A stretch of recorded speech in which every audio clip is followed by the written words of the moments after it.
Today is October 20th, Circle Cinema, and today we have Mr. Robert Wilson, as part of the Army Air Force and 5th Division.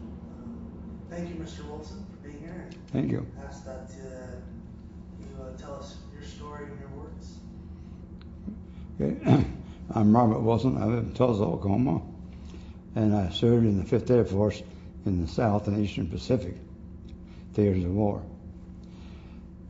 I was born and raised in Midwestern Illinois, so I took my physical in Peoria, Illinois. So from Peoria, Illinois, they sent me home for 7 days, and then I had to report to Scott Air Force Base in Belleville, Illinois, and that's where they issued my first GI clothing. And stayed there a few days, and then they sent me to Atlantic City, New Jersey for my basic training. And I was there 6 weeks doing that. Then it was pretty nice there because we lived in hotels on the boardwalk and did a lot of praying on the boardwalk. So then from there they sent me to Baton Rouge, Louisiana to Adjutant General School, which lasted 3 months. And from there they sent me to Kearns, Utah for my overseas training. The overseas training was pretty tough. It wasn't just a half-hour calisthenics, it was hours of calisthenics. And then there's many what we call force marches with a full field pack into the mountains, several of those. And then when I got there, I was in very good condition, and they sent me to Angel Island in San Francisco Bay, just by Alcatraz, and that's where I waited till they shipped me overseas. And when they shipped me overseas, they put me on the largest ship the United States built. Before the war, it was named SS America, and there's 11,000 troops in that ship when we left San Francisco Bay. And we took a zigzag trip to Sydney, Australia. And about three days out of Sydney, we was then escorted up to that time, and they sent out some destroyers to take us into Sydney. So I was in Sydney for about a week, then moved up to Brisbane, Australia, and was there about a week. Then they sent me to Port Moresby, New Guinea. And from Port Moresby, New Guinea, I went to Nansap, New Guinea. And from Nansap, New Guinea, I went to a small island, Biak Island, which is in the Netherlands East Indies group. And had one bad experience at this Hawaii Island. We was taking a shower one evening, and we just left the shower to go back to our tent. And all at once, it sounded like a war broke out behind the shower, all kind of shooting. So when it stopped, we went back to see what the problem was. And right by the shower, where we just left, they killed a 12-foot python. And the python's the big snake that wraps around you and squeezes you to death. So I had a few sleepless nights. Then from in the Bay of Leyte Island, we went in there D+2, which is 2 days after the invasion. And they took us back 30 miles into a small village named Barallen, Leyte. And from there, I had another interesting experience or two. One evening, just about dusk, we were standing out in front of our tent just talking, and once we heard these low-flying airplanes, and there's about 20 of them flying in perfect formation. And we didn't know, we couldn't tell if there's airplanes or not, because it's kind of almost dark. So all at once, any aircraft opened up, so we knew it was enemy planes. And then what they're doing is dropping 200 paratroopers on us. So we had foxholes by our tent. That's the first thing we did when we got there, dealing with foxholes. And so the infantry was real close to us, and they come over and told us get those foxholes with the guns and not get out of them to the daylight. And he says, don't shoot unless you know it's the Japanese. So the next morning, we got out, and the infantry pretty well mopped up the paratroopers during the night, and daylight time they finished them off. And so a few nights later, some Japanese slipped down out of the mountains, like close to the mountains, and killed about 15 of our GIs. Come down early one morning and caught them while they were asleep. So we heard people calling for help, so we grabbed our guns and went down there to see if we could help, but the infantry had already got there, and we killed the rest of the Japanese. So that was the other two experiences we had. Then from Brown Lake, we was sent to Mindoro Island in the Philippines, in the state of San Jose. And while there, we saw the infantry practicing invasion tactics. And so there I developed yellow jaundice. I kept putting it off and putting it off. It got so bad I had to go to medical. They put me on a hospital ship and took me back to Havana, New Guinea. And while there, they put me in the hospital. When I got well, I went down to the airport and to catch a ride back to my unit. I had to go up to the pilots and ask them where they were going, and if they're going my way, I could ride with them. So it took me about 2 different rides before I got back to Mindoro Island, where with my unit. And from Mindoro Island, they sent us to Subic Bay, which is a large naval base. And as soon as we got there, they put us on LSTs, which is landing ship tanks, ships. And then we went to Okinawa. And while we were in Okinawa, they dropped the atomic bombs in Hiroshima and Nagasaki. And then the Japanese surrendered. And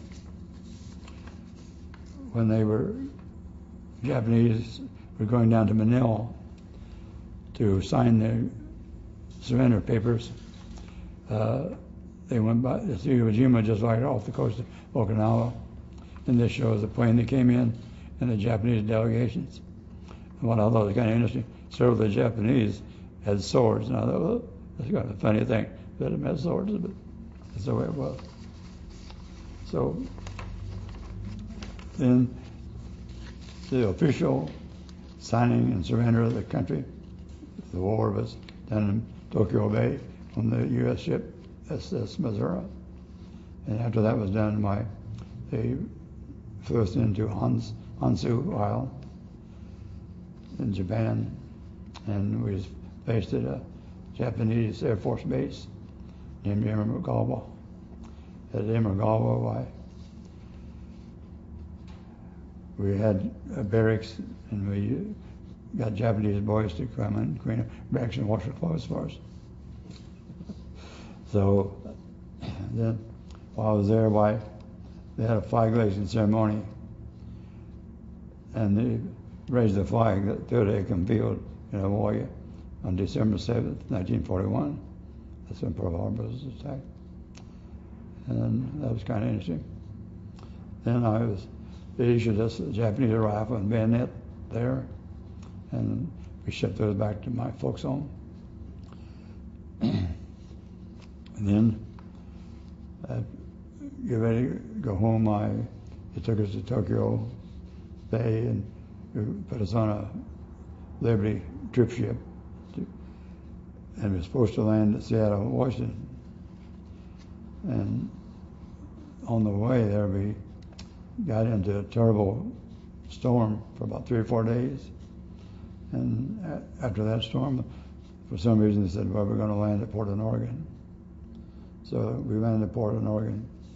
You know, on our way back, we crossed the international date line. And we all got a certificate for doing that. Then when we got to Portland, Oregon, they put us on a trip train and took us to Chicago, Illinois, at Fort Sheridan. And at Fort Sheridan, I was discharged from the service. And they took us into the Union Station, railroad station in Chicago to get a ride home. But when we got there, we found out the trains were on strike. So I stayed in the Union Station all night. The next morning, I asked some people in Chicago where the closest bus station was, and so they told me it wasn't too far. So I went up there, got a ride on the bus back home. And I served 33 months in service, and 28 of those months overseas. Thank God I survived.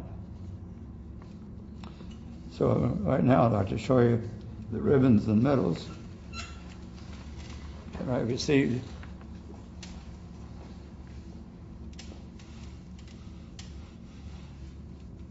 This medal up here in the left-hand corner is the Asiatic Pacific Campaign Medal with 4 battle stars. And this here is the Asiatic Pacific Victory Medal, the victory over Japan. And these ribbons here is the Air Force Outstanding Unit Award, the Philippine Federation Ribbon, the U.S. Air Force Overseas Long Tour Ribbon, then down here is the Good Conduct Medal with a ribbon, and the Unit Pacific Victory Medal with a ribbon, and these ribbons here, the top one is the Philippine Presidential Unit Citation, and this is the United States President Unit Citation. And this is Overseas Medal. And this is the Philippine Federation Medal with 1 battle star. And this here is just the Air Force patch, and this is the Air Force Crescent, and this is the 5th Air Force patch, which I was the outfit that I was in. And this is 4 overseas service bars. And I was a staff sergeant, so this is my staff sergeant, and this is my picture. Down here is my dog tags I had in service. Great, thank you very much. Would you like to? Well, I'd like to show. Yeah, hold up the flag. I'd like to show you a flag that I bought was in Japan.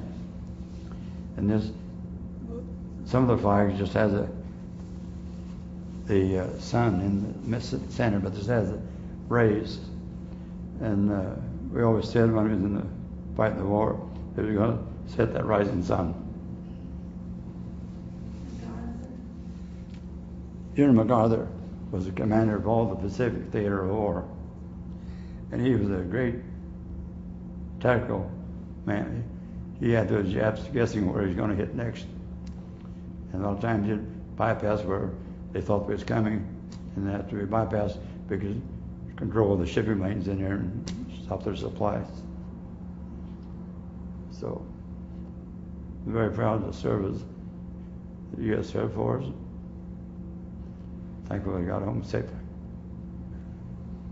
Great, thank you very much. Mm-hmm. That was excellent.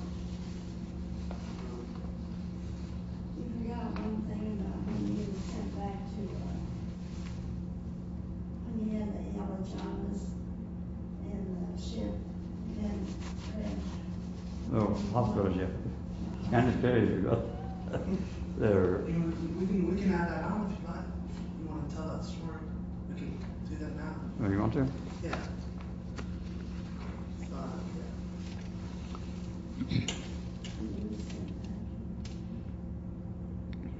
Great.